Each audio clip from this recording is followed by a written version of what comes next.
One of these weapons literally birthed the AK-47, while another was a suicide mission for the man holding it. From the door knocker that couldn't dent a tank to the Buzzsaw that redefined the machine gun today, we are ranking 20 iconic German World War II weapons from absolute trash to undisputed God tier. If you think you know which one takes the top spot, you're probably wrong. Starting our list at the absolute bottom is the Volkssturmgewehr. This crude, semi-automatic rifle was a product of total collapse, manufactured from cheap stamped metal for the civilian militia tasked with the hopeless defense of Berlin in 1945. It utilized a simple blowback action that was notoriously unreliable, often jamming after just a few shots in the dusty ruins of the capital. It stands today not as a weapon of war, but as a tragic symbol of a dying regime arming children and old men with scrap metal. Next is a weapon that sounds like science fiction, the Krummlauf. This was a curved barrel attachment for the St. G44, designed to allow soldiers to fire around corners or from inside the safety of an armored vehicle. However, the extreme friction of a bullet traveling through a 30-degree curve caused the projectiles to shatter into hot lead fragments, essentially turning a precision rifle into a short-range shotgun. Most barrels would warp or fail entirely after only 300 rounds, making it an engineering curiosity rather than a practical tool. Let's continue with the Gewehr 41, Germany's first major attempt at a semi-automatic service rifle. Because of a strange requirement that no holes be drilled into the barrel, engineers developed the bang gas system, which trapped gas at the muzzle to cycle the action. This made the rifle incredibly front-heavy and prone to extreme carbon buildup, which caused the weapon to seize up constantly in the mud of the Eastern Front. Soldiers hated it so much they would frequently discard it for captured Soviet SVT-40s at the first opportunity. The next one is the PaK-36 anti-tank gun. At the start of the war, this 37mm gun was effective against light armor, but by 1941, it was completely obsolete. German crews watched in horror as their shells bounced harmlessly off the sloped armor of Soviet T-34 tanks, earning the gun the mocking nickname, the door knocker.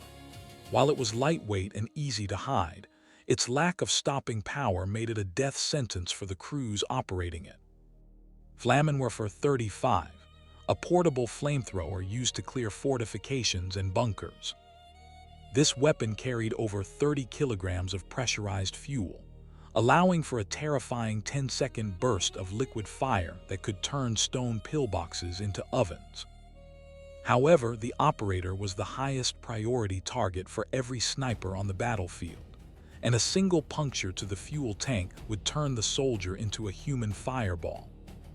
It was a weapon of pure psychological terror that required a suicidal level of bravery to carry.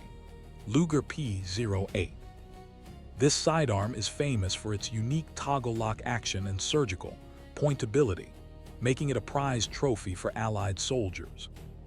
Historically, however, its tight mechanical tolerances made it highly sensitive to dirt and grit, leading to frequent jams in combat environments. By 1938, it was deemed too expensive and time-consuming to mass produce, eventually being phased out for more rugged designs.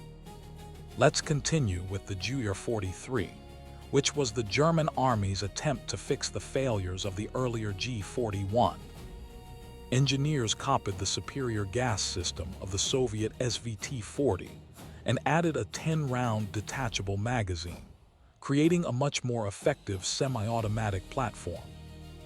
Unfortunately, late-war manufacturing was struggling, and many G43s were overgassed, causing the bolt to slam back with such force that the receivers would eventually crack. It was a solid design that simply suffered from the collapsing industrial quality of the Third Reich.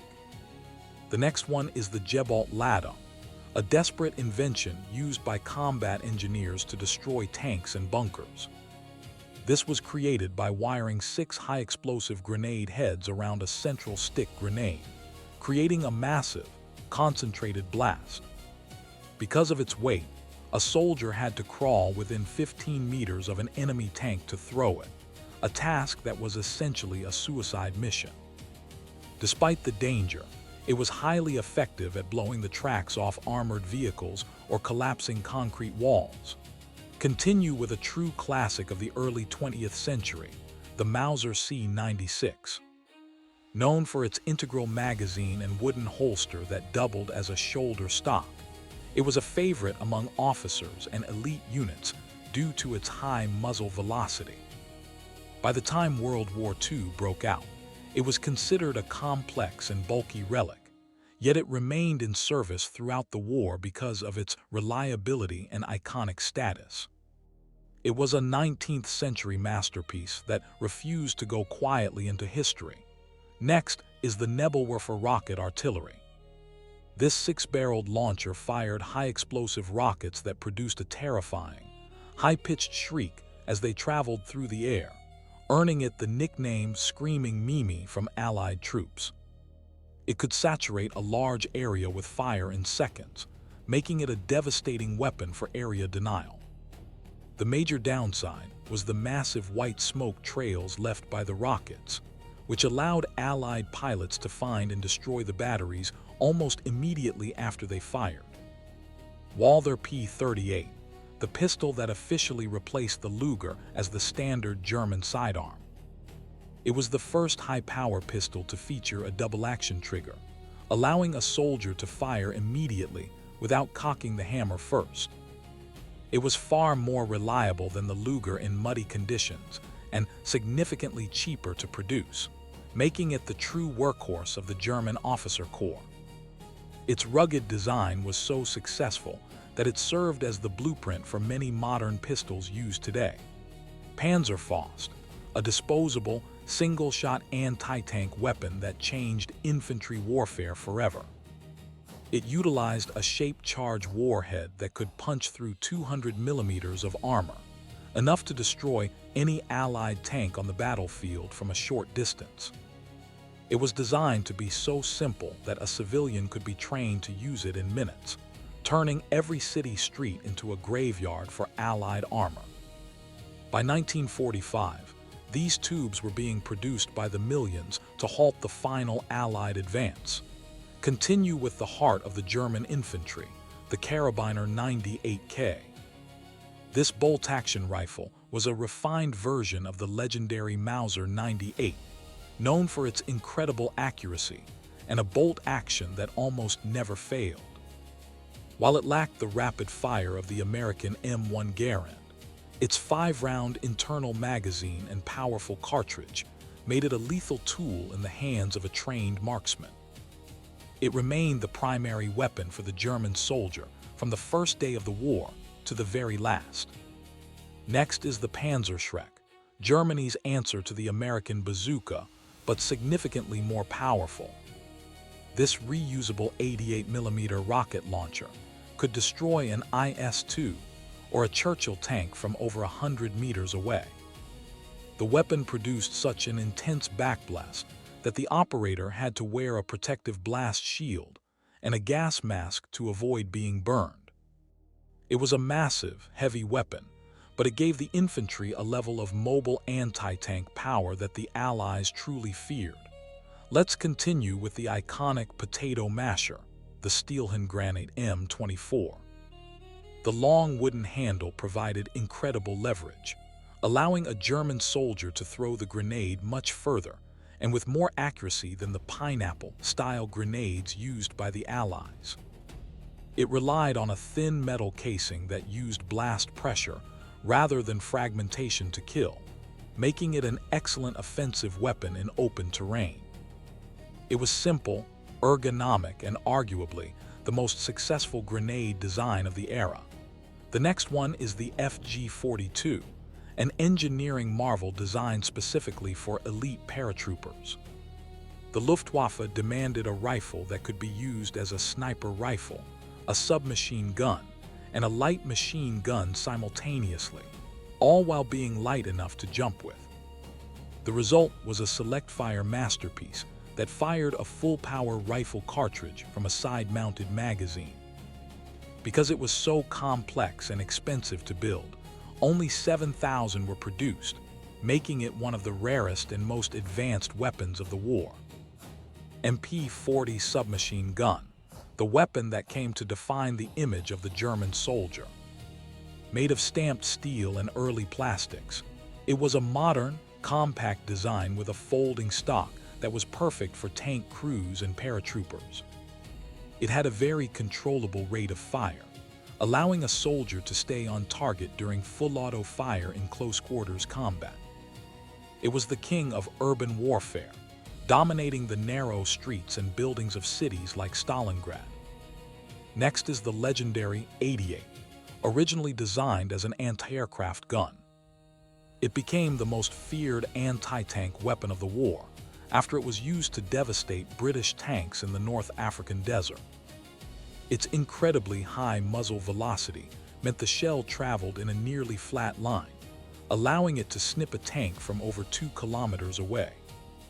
Allied tankers lived in constant fear of this gun, as it could often destroy their vehicle before they even knew an enemy was present. Let's continue with the weapon that changed history, the St. G44, the world's first true assault rifle. By using an intermediate cartridge, it gave a soldier the controllable fire of a submachine gun with the range and power of a rifle. Hitler initially banned its production, but engineers secretly continued development until its success on the Eastern Front forced him to approve it. It served as the direct inspiration for the AK-47 and set the standard for every modern military rifle in existence today. The next one is the undisputed king of the battlefield, the MG42.